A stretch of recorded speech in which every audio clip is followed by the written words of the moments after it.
Welcome Honorable Chief Executive Council of Diabetes International Council Day.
प्रधानमंत्री पंडित जवाहरलाल नेहरू सार्वजनिक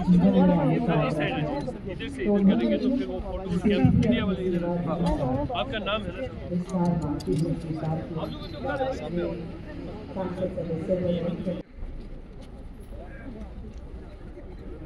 नमस्कार,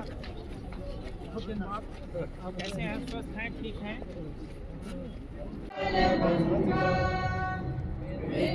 हिमाचल यमुना गंगा उच्चल जलधि तरंगा तव शुभ नामे जागे तव शुभ आशीष मांगे गाए तव जय गाथा जन गण मंगलदायक जय हे भारत भाग्य विधाता।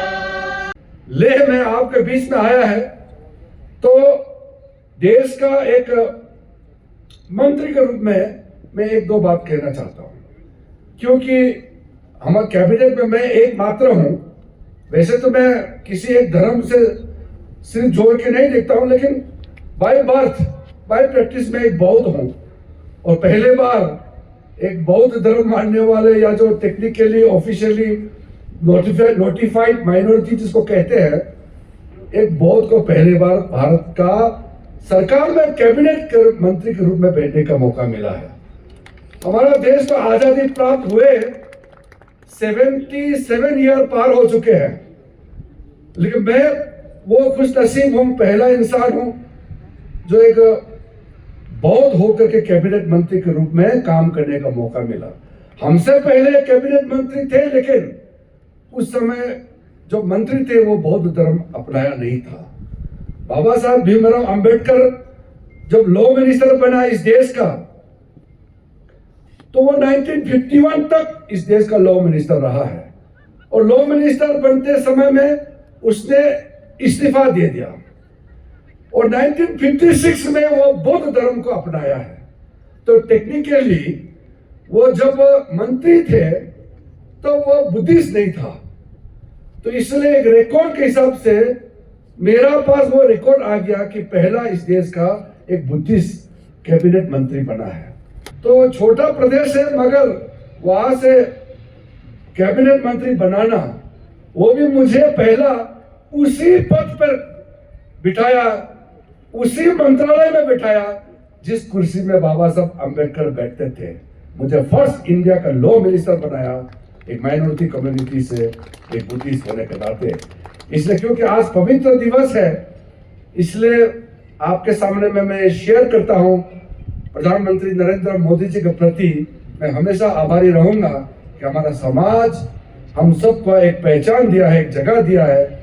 ये सम्मान किरण रिजिजू को कैबिनेट मिनिस्टर बनाया वो नहीं है, ये मैं मानता हूं कि हमारा पूरा समाज को इज्जत दिया है, एक पूरा समाज को पहचान दिया है। विभूति की हम बात कर रहे हैं, जिनके बारे में यह कार्यक्रम संयोजित हुआ है, उनका एक लैंडमार्क यहीं पर है और वह यह बड़ा एयरपोर्ट है जो कि हमारा मिलिट्री के तरीके से, सिविल के तरीके से और सोशल तरीके से, हर तरीके से इम्पोर्टेंट है। ये उनकी देन है, हमको मानना पड़ेगा कि उनकी बड़ी बड़ी देनों में यह एक लैंडमार्क है।